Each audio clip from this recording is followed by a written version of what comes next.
శ్రీరామ్.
నీ ఏనుగులు గుర్రాలు ఏమేమి ఉంటే అన్నీ వచ్చేలా ఆశ్రమం వరకు వస్తా ఉంటే ఆశ్రమం పెరుగుతూ ఉన్నది. మొత్తం అందరూ పెట్టినారు, అందరూ దాంట్లో కూర్చున్నారు. అప్పుడు లోపలికి పోయినాడు భారద్వాజ మహాముని. పోయి విశ్వకర్మని ప్రార్థన చేసినాడు. విశ్వకర్మ వచ్చినాడు. విశ్వకర్మ అంటే ఎవరు? సూర్యుని యొక్క మామ విశ్వకర్మ. ఉన్నట్టుంటే వాళ్ళ మీద భగవంతులు వచ్చేసాయి. వాళ్ళంతా భగవంతుల్లో ఉన్నారు. వెంటనే ఇంద్రుడిని ప్రార్థన చేసినాడు. ఇంద్రుడు వచ్చినాడు.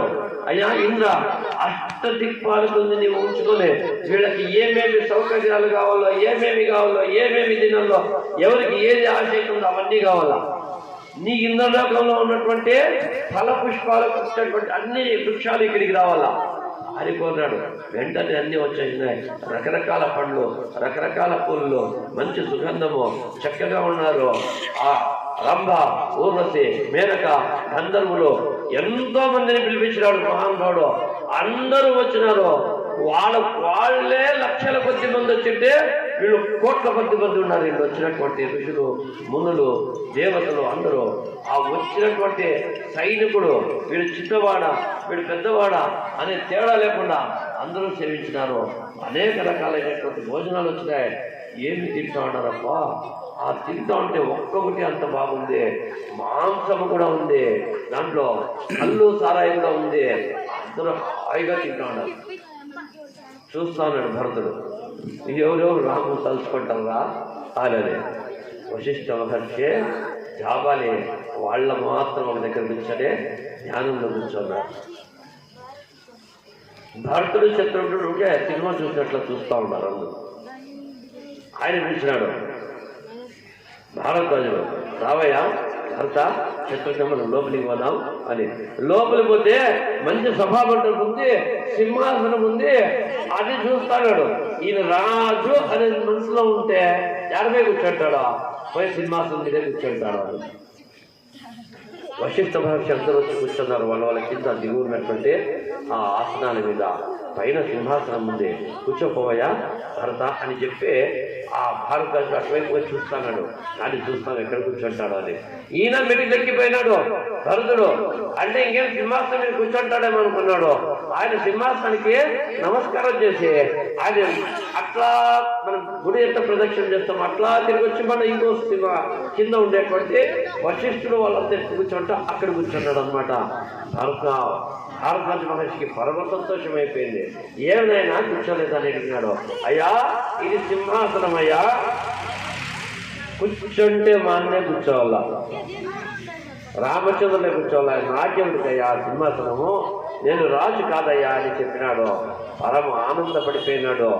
అక్కడికి ఆయనకు అర్థమైంది రామదాసునికి ఎంత చక్కరైనటువంటి నమ్మండి. ఆయన కూడా మురిసిపోయినాడు అనమాట. ఉదయం లేచినారు. అందరూ స్నానం చేస్తే వాళ్ళు తిన్నది తాగినది అంతా మత్తు విడిపోయింది. అందరూ మళ్ళా రాముని తెలుసుకున్నారు. చూడే మత్తు వస్తే ఇక్కడ కొంతమంది ఉన్నారు ఊర్లో. వాళ్ళ ఆటకి గుర్తొస్తుంది రాముడు వాళ్ళకి. రామరామ వీళ్ళు ఉంటారు ఇక్కడ. ఒకసారి సాయంకాలం రామునే గట్టిగా పిలుస్తారు, గట్టిగా పిలుస్తారు, పాటలు పాడతారు.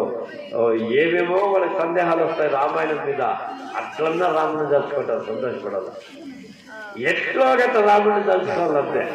అట్లాంటి అవకాశం శ్రీరామచంద్రమూర్తి వారందరికీ వాళ్ళ ఉదయం అయింది.